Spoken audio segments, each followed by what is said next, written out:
स्वागत है सब एग्जाम एकेडमी के एक और नई वीडियो में। दोस्तों इस वीडियो में हम आपको बताएंगे सीआरपीएफ ड्राइवर का अभी जॉब प्रोफाइल के बारे में हम आपको कंप्लीट डिटेल में गाइड करेंगे। ठीक है, जो भी चीज़ इसमें है वो सारी चीज़ें हम आपको बताएंगे। बस वीडियो में अंत तक बने रहो, इसमें हम आपको सारी जानकारी देंगे। Job profile, duty work and salary, training, trade test वगैरह, मतलब जो भी है इसमें डिटेल्स, वो सारी चीज़ें हम आपको बताएंगे इस वीडियो में। ठीक है, और ये चीज़ें आपको यूट्यूब पे कहीं भी नहीं मिलेगी। इस वीडियो में जो अंत तक है, जो जड़ तक है उसके, वो चीज़ें बताया गया है जो कि यूट्यूब पर कहीं आपको देखने को नहीं मिलेगी। ठीक है, तो देखिए सबसे पहले तो हम बात करेंगे इसका ओवरव्यू के बारे में। ये जो है अभी वैकेंसी निकला हुआ है, देखिए सीआरपीएफ का ट्रेड्समैन के थ्रू। ठीक है, सीआरपीएफ ट्रेड्समैन के थ्रू यहाँ पर कुक लिखा गया है। यार ये ड्राइवर है, ठीक है, ड्राइवर है, ये ड्राइवर है, कुक नहीं ड्राइवर है। ठीक है, तो यहाँ पर देखिए ऑर्गेनाइजेशन इसका सीआरपीएफ है।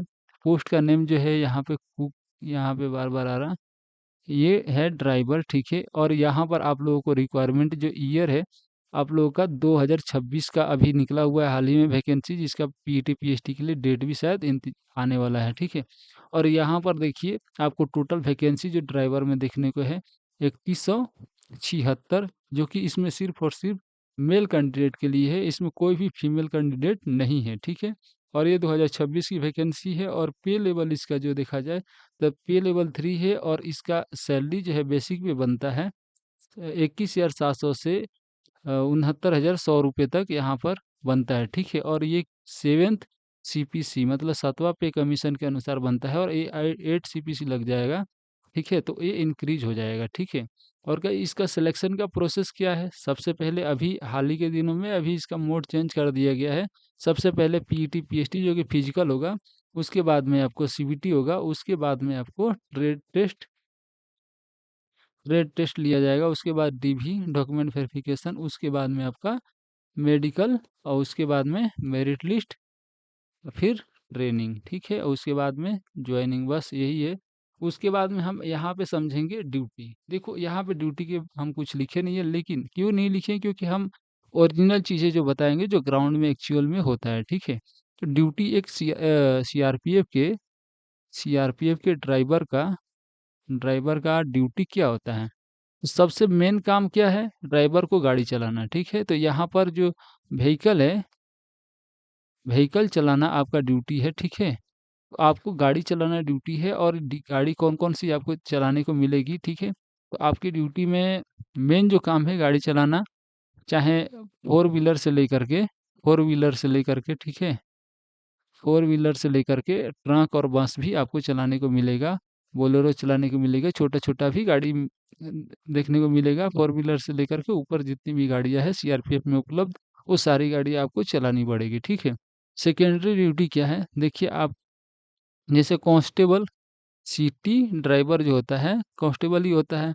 तो कभी कभी क्या होता है बटालियनों में, आपको जैसे कि गार्ड ड्यूटी भी इन केस मतलब कि कराया जाता है। ठीक है, गार्ड ड्यूटी भी होता है, लेकिन आपका प्राइमरी काम जो है ये है।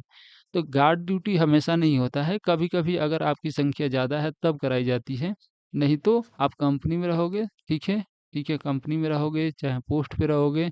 ठीक है, तो यहाँ पर आपको कोई भी ड्यूटी नहीं है, सिर्फ और सिर्फ आपको ड्राइविंग करना है, ड्राइविंग करना है।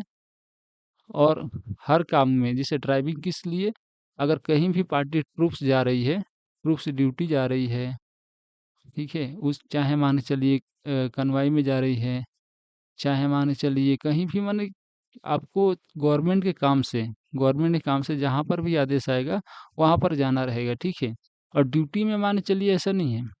एक कंपनी में, एक कोई में 2 ड्राइवर रहते हैं। ठीक है, तो वो अपने अनुसार उनके पास में गाड़ियाँ रहती हैं कि कौन कौन से गाड़ी, सबको डिटेल्स कर दिया जाता है कि ये गाड़ी तुम चलाओगे, ये गाड़ी वो चलाएगा। ठीक है, तो इस हिसाब से गाड़ियाँ डिटेल रहती है, उसको आपको चलाना होता है, वो गाड़ी जहाँ जाएगा आपको लेके जाना पड़ेगा। ठीक है, तो यहाँ पर देखिए उसके बाद में ये हो गया हमारा ड्यूटी के बारे में। ठीक है, अब इसका सैलरी का हम बात कर लेते हैं। उसके बाद में हम नेक्स्ट बात करेंगे इसका प्रमोशन। देखिए ये भी रियलिटी हम बताएंगे, इसलिए खाली छोड़ के रखे हैं। उसके बाद में फैसिलिटीज़ क्या क्या मिलती है, और भी चीज़ें हम बताएंगे आपको। तो देखिए हम अगर सैलरी का बात करें तो इसका मेन जो है, ये जो ट्रेनिंग का है सैलरी, ये जो है ट्रेनिंग का सैलरी यहाँ पर लिखे हैं, और इस इधर हम बताएंगे आफ्टर ट्रेनिंग सैलरी भी बताएंगे। ठीक है, आफ्टर ट्रेनिंग सैलरी भी हम आपको इस वीडियो में बताएंगे। तो यहाँ पर देखिए क्या है कि बेसिक पे जो है आपका 21,700 है, और यहाँ पर आपको डीए जो है 60% अभी चल रहा है, तो 13,020 रुपये हो जाएगा। एचआरए जो है लगा करके 10%, तो 2170 रुपये, और राशन मनी जो है आपको 152 रुपये प्रति डे मिलता है। ये जैसे कि महंगाई के अनुसार ये चेंज होते रहता है। ठीक है, तो ये आपका 30 दिन का हो गया 45 से 60 रुपये। ठीक है, और हेयर कटिंग अलाउंस जो है आपको 56 मिलेगा, सोप अलाउंस मिलेगा 56। तो यही चीज़ है आपको सिर्फ और सिर्फ ट्रेनिंग में मिलेगा। ये जब जितना दिन तक आप ट्रेनिंग करेंगे उसी में आपको ये सैलरी मिलेगा। आपका ग्रोस सैलरी जो है 41,562 रुपये, और जो आपका डिडक्शन होगा 3472 रुपये, आपका 16% के लमसम में आपका डिडक्शन होगा।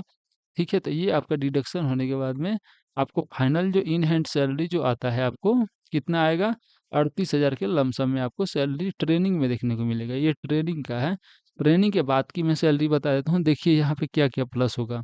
एक तो सबसे पहले आपका एक इंक्रीमेंट लग जाएगा, एक इंक्रीमेंट 3% लग जाएगा, तो आपका 22,400 हो जाएगा ये। ठीक है, उसके बाद में डीए जो है, डीए तो माने चलो इंक्रीज ही होता रहेगा, फिर भी हम 60% पे ही इसको कैलकुलेट करेंगे, तो 60% ही रहने देते हैं, तो 13,000 भी 13,000 इतना हो गया। उसके बाद में एचआरए भी माने चलो कि 2170 मिल रहा, तो 10% यहाँ पे क्या हो जाएगा, 2240 रुपये। उसके बाद में 56 रुपये ये मिल रहा है, 56 रुपये ये मिल रहा है, दोनों सौ पर हेयर। उसके बाद में रम अलाउंस मिलेगा आपको, रम अलाउंस 310 या 316 के लमसम में आपको, या कहीं पे 200 कुछ भी मिलता है। ठीक है, तो ये जो एरिया के ऊपर भी डिपेंड करता है कि जैसे जहाँ पे जिस हिसाब से महंगाई रहेगी उस हिसाब से आपको मिलेगा। उसके बाद में क्या होता है, रिक्स अलाउंस, सबसे बड़ा फैक्टर सीआरपीएफ का रिक्स अलाउंस आपको मिलेगा। ये 3 कैटेगरी है, आपके लोकेशन के अनुसार आपको मिलेगा। जैसे कि मान के चलिए एकदम पीस एरिया है, तो वहाँ पे आपको रिक्स अलाउंस 0 है। 0 कहने का मतलब वहाँ पे आपको क्या मिलेगा, टीए मिलेगा, टीए। ये भी मान के चलो लमसम में 8,000 पड़ जाता है। ठीक है, उसके बाद में अगर न्यूनतम इसका अगर देखा जाए रिक्स अलाउंस जैसे, तो 9700 है। मीडियम वाला देखा जाए तो 12,625 है, और हाइयर वाला देखा जाए तो 21,625 है। ठीक है, तो ये जहाँ भी रहेंगे, जहाँ भी अगर आपका पोस्टिंग होता है, मान के चलो कि मैक्सिमम टाइम फर्स्ट टाइम में तो ऐसे ही जगह पे पोस्टिंग होता है। ठीक है, या ऐसे जगह पे पीस एरिया में मिनिमम मतलब कि बहुत ही कम चांस रहता है कि पीस एरिया में आपको मिले। तो यहाँ पर आपको 12,625। ठीक है, और इसमें भी मिल जाता है, ऐसा कुछ नहीं है आपको, लेकिन ज़्यादातर पहली बार में तो पैसा ही सोचता है आदमी, है ना। तो यहाँ पर यही मिलता है 21,625, नहीं तो 12,625, ये दोनों जगहों पे मिलता है। ये आपके ट्रेनिंग के ऊपर डिपेंड करता है, आपने कैसा ट्रेनिंग किया। ट्रेनिंग में अच्छा परफॉर्मेंस लेकर के आओगे तो अच्छे हार्ड वाले एरिया में आपको मिलेगा, और सैलरी भी अच्छी बनेगी, है ना। तो यहाँ पर एक और चीज़ें है, और एक अलाउंस लगता है, जिससे कि माने चलिए जीसी में अगर आपका पोस्टिंग होता है तो यहाँ पर आपको टीपीटी मिलेगा। ठीक है, ये आपको 2400 के लमसम में आपको पड़ जाएगा। और यहीं पर अगर श्रीनगर में अगर पोस्टिंग होता है तो आपको एक और अलाउंस लगेगा, हाई एल्टीट्यूड अलाउंस, जो कि 3,375 होता है। ठीक है, तो ये भी एक जुड़ जाएगा। तो देखिए अगर इसको जोड़ जाड़ करके अगर आप करोगे तो आपको फाइनल सैलरी पता है। अगर मान के चलो श्रीनगर में आपका पोस्टिंग है, श्रीनगर में अगर आपका पोस्टिंग है, एक सेकेंड पेन बदल लेता हूँ। अगर आपका श्रीनगर में पोस्टिंग है, अगर मान के चलो श्रीनगर में पोस्टिंग है, तो आपका जो सैलरी है इन हैंड, अगर ट्रेनिंग के बाद की बात करे जाए, ट्रेनिंग के बाद आफ्टर ट्रेनिंग जो बात करा जाए, तो लमसम में आपको 64,000 सेवेंथ सीपीसी के अनुसार आपको सैलरी पड़ जाएगा। ठीक है, ये ट्रेनिंग की बात कर रहे हैं। चाहे अगर छत्तीसगढ़ में जाओगे, तो अगर छत्तीसगढ़ में चल जाते हो तो वहाँ पर भी आप लोगों को कम से कम नहीं पर भी तो यहाँ पर इसको 3-4 हज़ार घटा लो इसमें से, तो 61,000 62,000 माने चलो वहाँ पे सैलरी आपको देखने को मिलेगा। चाहे मणिपुर में जाते हो तो ये वाला सैलरी आपको इसके रेंज में देखने को मिलेगा। ठीक है, और बाकी भी जगहों पे जाते हो तो वहाँ पर भी ये थोड़ा रिक्स अलाउंस 12,000 और कम कर लेना। ठीक है, तो ये आपको 50,000 के लमसम में हमेशा ही आपको सैलरी देखने को मिलेगा, चाहे कहीं भी पोस्टिंग हो। ठीक है, तो ये तो आपको सैलरी मिलना ही मिलना है। ठीक है, अगर ये श्रीनगर वगैरह में पोस्टिंग हो जाए तो आपको पहली बार में ही 64-65 हज़ार आराम से उठाने लग जाओगे। तो ये हमारा सैलरी का बात रहा, ठीक है। अलाउंसेज भी हमने आप लोगों को बता दिए। उसके बाद में हम कुछ चीज़ें बताते हैं। प्रमोशन, प्रमोशन देखो, ड्राइवर का प्रमोशन होता है, ठीक है, लेकिन इसमें क्या है कि बहुत लेट होता है। जैसे कांस्टेबल से आप क्या बनोगे, हेड कांस्टेबल ड्राइवर, ठीक है, head constable driver, constable driver से आप हेड कांस्टेबल ड्राइवर बनोगे, फिर एएसआई बनोगे। लेकिन एएसआई बनने में आपको बहुत टाइम लगता है, लेकिन फिर भी आपको एएसआई बनेंगे। उसके बाद में आप एसआई बनोगे। उसके बाद में ऐसे करके इंस्पेक्टर, ऐसे यहाँ तक आप जा सकते हैं, ठीक है। आपका भर्ती कब हुआ है, लेकिन इसमें आपको कम से कम बनने में कितना टाइम लग जाएगा, कम से कम आपको 12 से 15 साल तो लगना ही लगना है आपको हेड कांस्टेबल ड्राइवर बनने में, ठीक है। ये है प्रमोशन का इसका आधार। उसके बाद में हम यहीं पर फैसिलिटीज के बारे में भी छुट्टी के बारे में दिखा देते हैं। छुट्टी कितना मिलता है, तो देखो छुट्टी जो है नॉर्मल एक जवान को जितना मिलता है, ठीक है। यहाँ पर पेन बदलता हूँ मैं।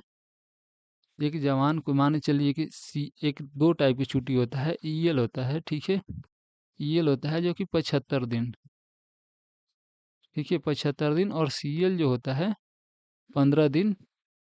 ये पूरे साल में आपको 1 साल के लिए मिलता है। तो 1 साल में आप लोगों को 1 साल में आपको मिलता है इतनी छुट्टी, ठीक है। तो इस छुट्टी को आप 1 साल में काट सकते हैं। और वहीं पर हम बात करें, और भी सारी छुट्टियां होती है। जैसे कि अगर आपका बच्चा होता है तो उसमें भी 15 दिन का छुट्टी पैट्रिक लीव मिलता है ना। और भी छुट्टी है, मेडिकल लीव भी मिलता है 15 दिन का, है ना। उसके बाद में बहुत सारी छुट्टी है अलग अलग टाइप की, लेकिन ये जो मेन छुट्टियां है जो कि 90% आदमी ये छुट्टी का भुगतान करता है। तो ये मतलब 90 क्या 100% करता है, लेकिन मेन छुट्टी यही होती है। स्पेशल छुट्टी अलग अलग है, ठीक है। स्पेशल छुट्टी जो है अलग अलग मिलेगा, ठीक है। उसके बाद में हम बात करेंगे यहाँ पर फैसिलिटीज के बारे में। फैसिलिटी में अगर बात करें तो सीआरपीएफ में जो भी पर्सन है, सीआरपीएफ के सभी पर्सन को सेम फैसिलिटी दिया जाता है। बस उनके अलग अलग, जैसे ओआरएस हैं, ओआरएस मतलब कि सीटी से लेकर के हेड कांस्टेबल, उसके बाद में एएसआई से लेकर के इंस्पेक्टर, इनकी जो फैसिलिटी जो है, जैसे कि माने चलो कि यहाँ पर मेडिकल की फैसिलिटी हो गया, मेडिकल की फैसिलिटी हो गया, आपको कैंटीन का फैसिलिटी हो गया, है ना। क्वाट फैमिली क्वार्टर बोलते हैं ना, क्वार्टर का फैसिलिटी हो गया, जैसे कि आपको फैमिली क्वार्टर मिलेगा कि नहीं, वो सारी चीज़ें अगर सबको मिलेगा तो आपको भी मिलेगा। मेन उसका बशर्ते ये रहना चाहिए कि जगह माने चलो पीस एरिया में हो, चाहे हेड क्वार्टर सिटी में हो, जहाँ पे एकोमोडेशन रहे, ठीक है। जीसी वगैरह में तो मिल ही जाता है, जीसी में रहोगे, चाहे दिल्ली जैसे मतलब बढ़िया बढ़िया शहरों में रहोगे, वहाँ पे पोस्टिंग होगा तो आप फैमिली आराम से रख सकते हो, ठीक है। यहाँ पे आप लोगों के लिए वही रूल लागू होगा, और बाकी जितने भी फैसिलिटीज है सीआरपीएफ में, वो आप लोगों को देखने को मिलेगा, ठीक है। तो ये सारी चीज़ें जो है हम आपको बता दिए इसमें, ठीक है। फिर भी अगर कोई भी इसमें ऐसी जानकारी है जो कि आप जैसे लग रहा है कि नहीं बताए हैं, तो आप कमेंट करके हमसे पूछ सकते हैं, ठीक है। उसमें हम आपको जानकारी दे देंगे। तो चलिए आज के वीडियो में इतना ही, मिलते हैं कोई नेक्स्ट वीडियो में, तब तक के लिए जय हिंद दोस्तों।